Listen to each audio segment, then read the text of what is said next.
আসসালামু আলাইকুম, স্বাগতম সবাইকে আজকের ক্লাসে।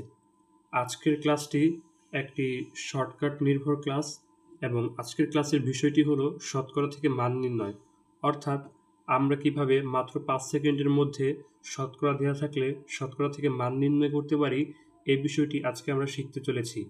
এখানে একটি গাণিতিক সমস্যা দেয়া আছে এবং এটি 30তম বিসিএস এর প্রিলিমিনারি পরীক্ষায় এসেছিল। শুধুমাত্র বিসিএস না, সরকারি বিভিন্ন চাকরির পরীক্ষায় এবং অনেক গুরুত্বপূর্ণ পরীক্ষাগুলোতে এ ধরনের অঙ্ক সচরাচর আসতে দেখা যায়।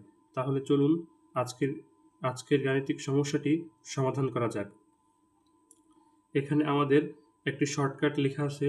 শর্টকাটটি হলো পার্সেন্টেজ অথবা শতকরা দেওয়া থাকলে আমরা তার পরিবর্তে 1/100 লিখতে পারি। তাহলে এখানে 13 সমস্ত 3/4 এখানে আমাদের একটি মিশ্র ভগ্নাংশ দেয়া আছে।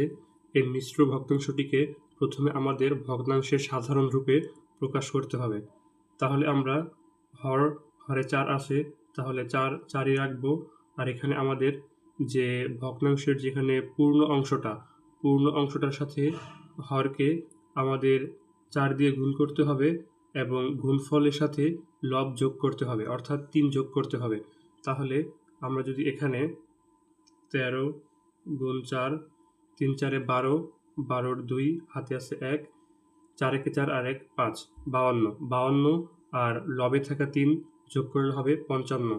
তাহলে 55। আর এখানে আমরা পার্সেন্টের পরিবর্তে শর্টকাট অনুযায়ী 1/100 বসাতে পারি। তাহলে 1/100। তাহলে আমরা যদি এখানে গুণ করে দিই তাহলে 55 একে 55 আর এখানে আমরা লিখতে পারি 400। তাহলে আমরা যদি কাটাকাটি করি তাহলে আমাদের এখানে আমরা যদি 5 দিয়ে কাটাকাটি করি তাহলে 5 11 55 এবং 5 8 40 অর্থাৎ 11/80। তাহলে আমাদের উত্তরটি হবে খ, অর্থাৎ 11/80। তো এইরকম ভিডিও পেতে চ্যানেলটি সাবস্ক্রাইব করুন এবং ফেসবুক থেকে দেখে থাকলে পেজটি ফলো দিয়ে আমাদের সাথেই থাকুন। ধন্যবাদ।